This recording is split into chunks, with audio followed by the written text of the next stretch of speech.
We did our work in a very unique way. We know that. We allowed the survivors to come forward and to talk to us, to be able to listen to their stories without being questioned, without being cross-examined, to be able to tell their truth as they were best able to do that. Those who could say so publicly, we allowed them to do that. Those who needed, because of the burden of the pain that they carried for so long, needed to do it privately, we also gave them that opportunity and recorded those stories. And for each and every survivor who came forward and talked to us, we offered them a copy of their full testimony so that they were able to have it in video format, so that they, when they were ready, could share that with their children, with their grandchildren, with members of their family, so that when the most important act of reconciliation to survivors was opportunistic for them, they could sit down with their families and talk about how residential schools impacted them and engage in a process of reconciliation with their children and with their grandchildren. Because for many survivors, that was the only reconciliation that they were looking for. And we wish them well, those who are still engaging in that process, that will go forward. They were invited to share what they had to share, no more and no less, and their stories were recorded into history. All of their stories have now become part of the record of activities of the Truth and Reconciliation Commission and will forever be archived along with those documents we have been able to get our hands on and will always be acknowledged. But in addition to that, we have invited artists and musicians to be a part of the reconciliation process as well. And I hope you will take the time to explore their works and to be able to receive one of the CDs of music that we have prepared from those who have donated their music to the Truth and Reconciliation Indian Residential School Music Project, because they wanted you to hear what it is that they had to say and express in the way that they could best do it, through music. Starting in 2008, this commission has collected now millions of documents. We have visited over 300 communities throughout this country, traveling from coast to coast, and we have heard and recorded the testimony of over 7,000 people. It is a commission like no other. No other commission has ever done work of that magnitude. One of our researchers says this is the largest oral history project in the history of Canada.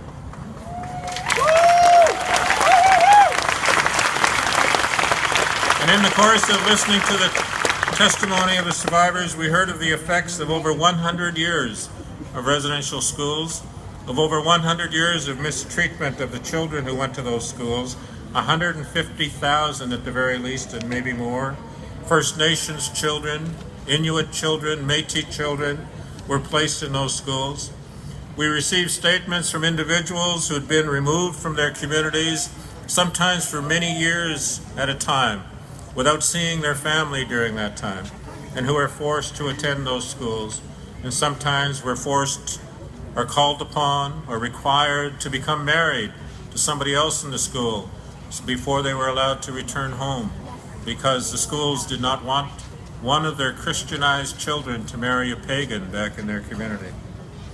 We also heard from those who worked in the schools and who can now see from the experience of the survivors and from their own recollection that the schools were destructive of Aboriginal languages and cultures, and who have expressed their regret to us at being part of such destruction. We heard the pain of those people who worked in the schools, who were charged with the care of the children, and who were unable, despite their best efforts, to care for them properly or to protect them from the pedophiles and the abusers. We heard from the families and the loved ones connected to survivors for whom the effects have been deeply damaging and who continue to be felt today. And all of you who are intergenerational survivors, the children, the grandchildren, the nephews, the nieces of residential school survivors, put your hands up. Let me see you. Thank you as well for coming forward and sharing your stories with us. And everybody acknowledge them as well.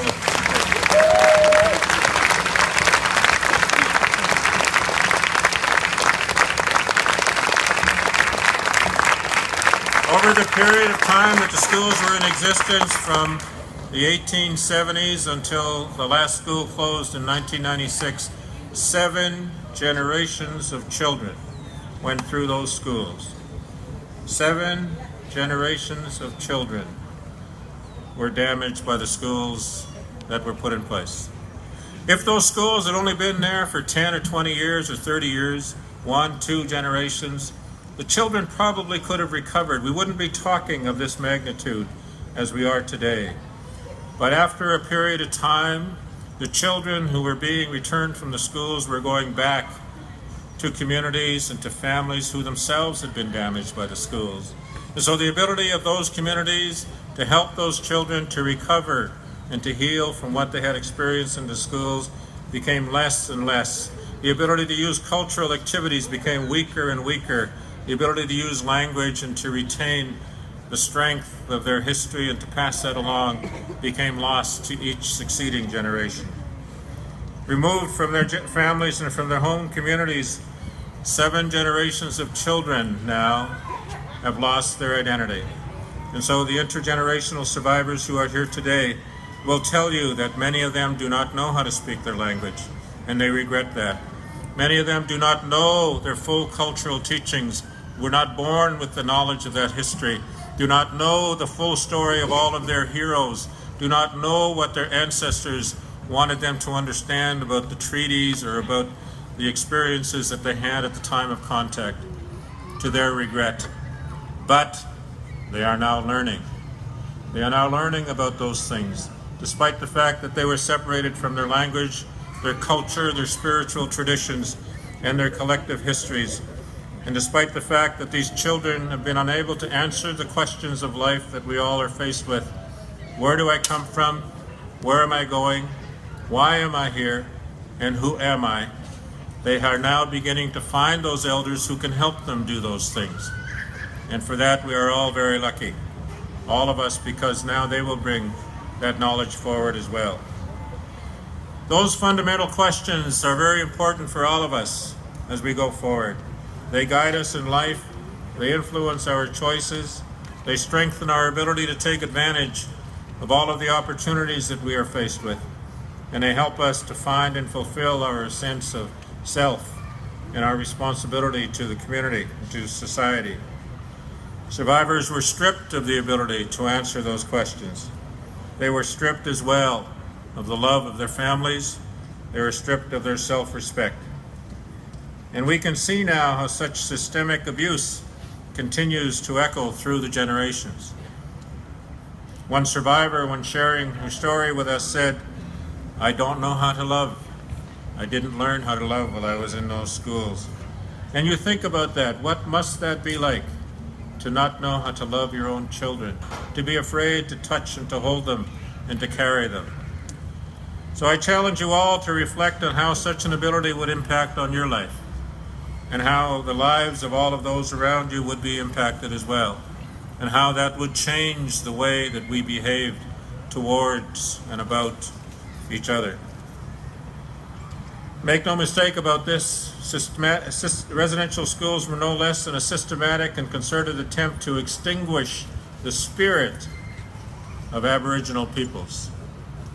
You will have heard that the Chief Justice of Canada the other day said residential schools were cultural genocide. I can't say that word yet, but I might be able to soon.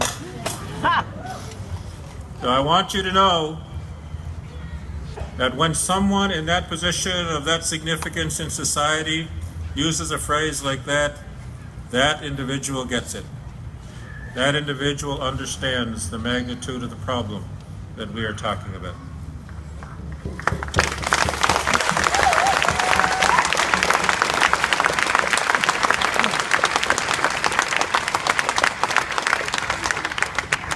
One final word about our full and final report. When we are finished with it, we have made a commitment to the survivors that we will also ensure that we produce a report that's in the languages of the survivors who have spoken to us.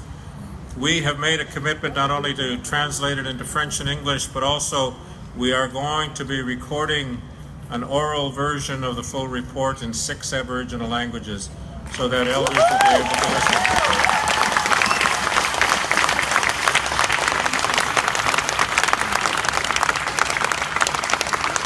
for one, will tell you, after spending so much time writing it, that's how I'm going to listen to it.